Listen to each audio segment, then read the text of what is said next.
Vamos iniciar nossa leitura em nome do Pai, do Filho e do Espírito Santo. Amém. Meu Senhor e meu Deus, creio firmemente que estás aqui, que me vês, que me ouves.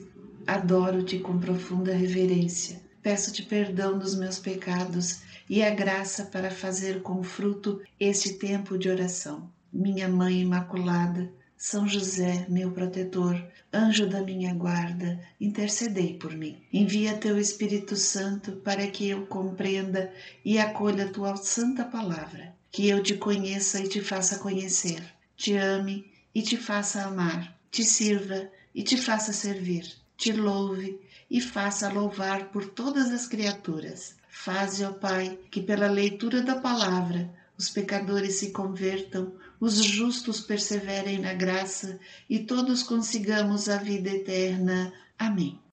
Epístola de São Paulo aos Gálatas, do capítulo 1, versículo 1 ao capítulo 3, versículo 29. Saudação.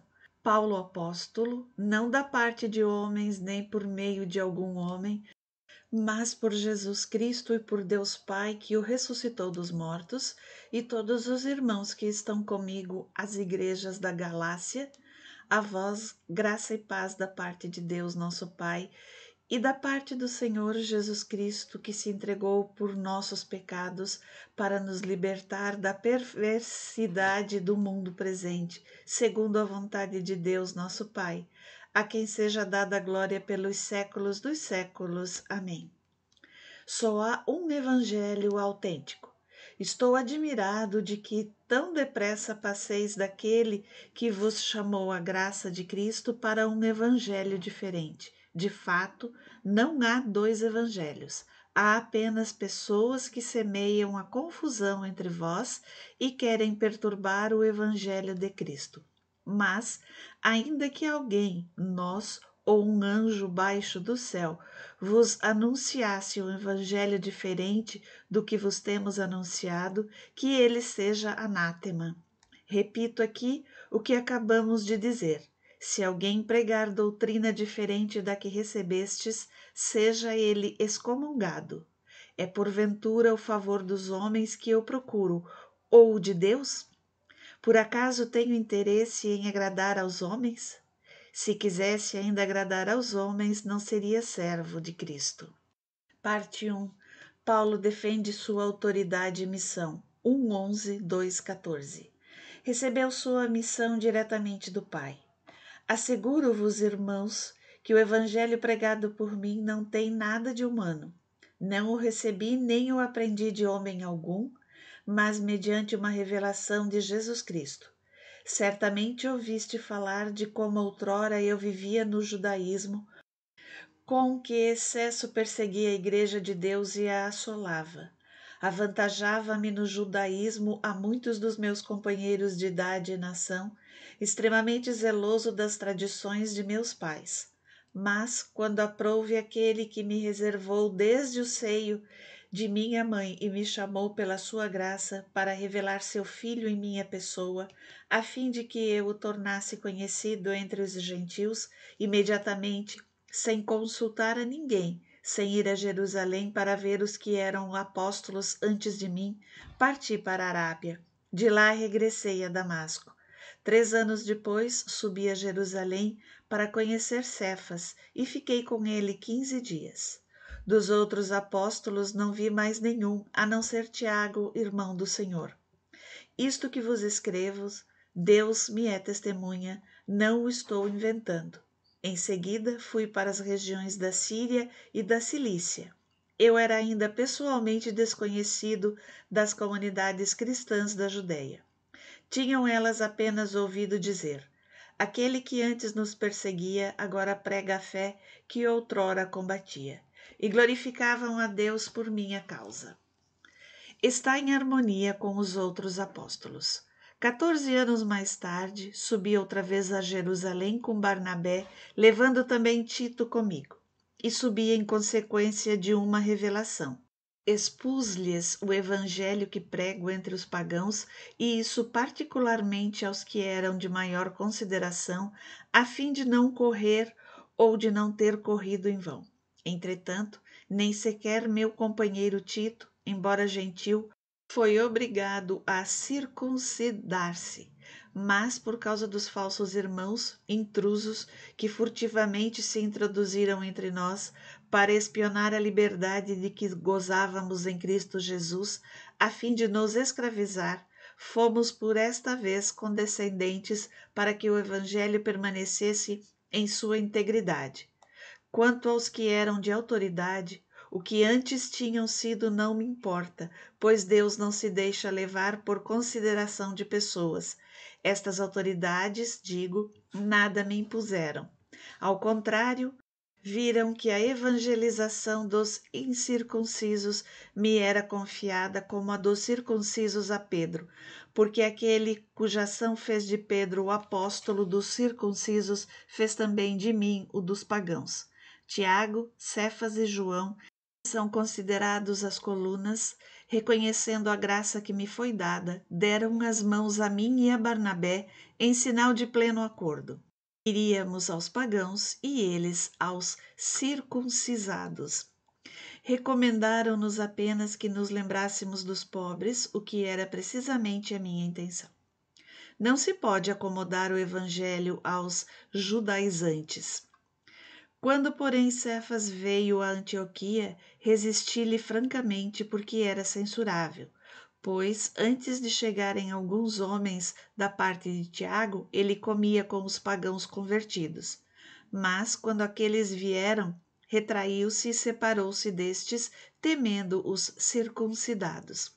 Os demais judeus convertidos seguiram-lhe a atitude equívoca, de maneira que mesmo Barnabé foi levado por eles a essa dissimulação.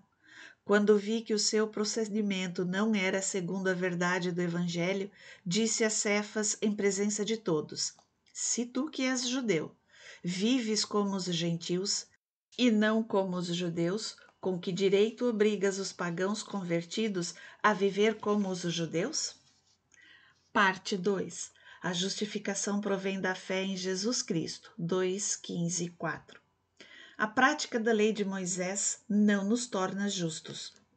Nós, os judeus de nascença e não pecadores dentre os pagãos, sabemos, contudo, que ninguém se justifica pela prática da lei, mas somente pela fé em Jesus Cristo. Também nós cremos em Jesus Cristo e tiramos assim a nossa justificação da fé em Cristo, e não pela prática da lei, pois pela prática da lei nenhum homem será justificado. Pois, se nós, que aspiramos à justificação em Cristo, retornamos, todavia, ao pecado, seria porventura Cristo ministro do pecado? Por certo, não. Se torno a edificar o que destruí, confesso-me transgressor. Na realidade, pela fé, eu morri para a lei, a fim de viver para Deus. Estou pregando a cruz de Cristo. Eu vivo, mas já não sou eu. É Cristo que vive em mim. A minha vida presente, na carne, eu a vivo na fé do Filho de Deus, que me amou e se entregou por mim. Não menosprezo a graça de Deus, mas, em verdade, se a justiça se obtém pela lei, Cristo morreu em vão. Pela fé em Jesus se cumprem as antigas promessas. Ó insensatos Gálatas! Quem vos fascinou a vós, ante cujos olhos foi apresentada a imagem de Jesus Cristo crucificado? Apenas isto quero saber de vós. Recebestes o Espírito pelas práticas da lei ou pela aceitação da fé? Sois assim tão levianos? Depois de terdes começado pelo Espírito, quereis agora acabar pela carne? Ter feito tais experiências em vão, se é que foi em vão. Aquele que vos dá o Espírito e realiza milagres entre vós, acaso o faz pela prática da lei ou pela aceitação da fé? Foi este o caso de Abraão. Ele creu em Deus e isso lhe foi levado em conta de justiça. Gênesis 15:6. Somente os homens de fé são verdadeiros filhos de Abraão. Sabeis, pois, só os que têm fé é que são filhos de Abraão, prevendo a Escritura que Deus justificaria os povos pagãos pela fé, anunciou esta boa nova a Abraão. Em ti todos os povos serão abençoados. Gênesis 18:18. de modo que os homens de fé são abençoados pela bênção de Abraão, homem de fé. Todos os que se apoiam nas práticas legais estão sob um regime de maldição, pois está escrito: maldito aquele que não cumpre todas as prescrições do livro da lei. Deuteronômio 27, 26. Que ninguém é justificado pela lei perante Deus é evidente, porque o justo viverá pela fé. Abacuque 2:4. Ora, a lei não provém da fé, e sim do cumprimento. Quem observar estes preceitos viverá por eles. Levítico 15:5. Cristo remiu-nos da maldição da lei, fazendo-se por nós maldição, pois está escrito: maldito todo aquele que é suspenso no madeiro. Deuteronômio 21, 23. Assim, a bênção de Abraão se estende aos gentios em Cristo Jesus e pela fé recebemos o Espírito prometido. Irmãos, vou apresentar-vos uma comparação de ordem humana. Se um testamento for feito em boa e devida forma, por quem quer que seja, ninguém o pode anular ou acrescentar-lhe alguma coisa. Ora, as promessas foram feitas a Abraão e à sua descendência. Não diz aos seus descendentes, como se fossem muitos, mas fala de um só, e a tua descendência. Gênesis 12:7. Isto é, a Cristo.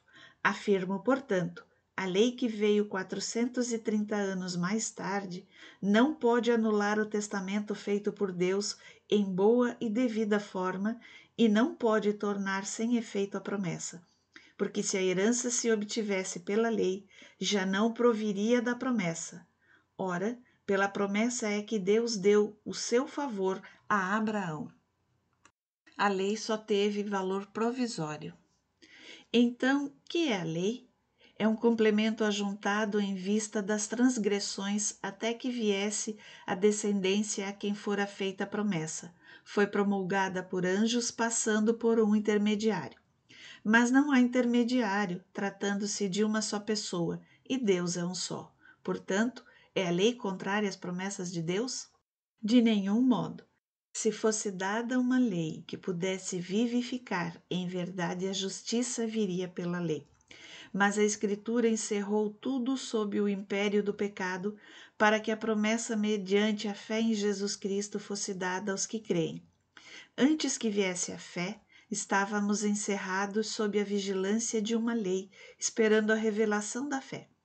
Assim a lei se nos tornou pedagogo, encarregado de levar-nos a Cristo para sermos justificados pela fé. Mas, depois que veio a fé, já não dependemos do pedagogo, porque todos sois filhos de Deus pela fé em Jesus Cristo.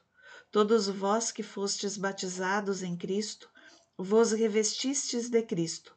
Já não há judeu nem grego, nem escravo nem livre, nem homem nem mulher, pois todos vós sois um em Cristo Jesus. Ora, se sois de Cristo, então sois verdadeiramente a descendência de Abraão, herdeiros segundo a promessa.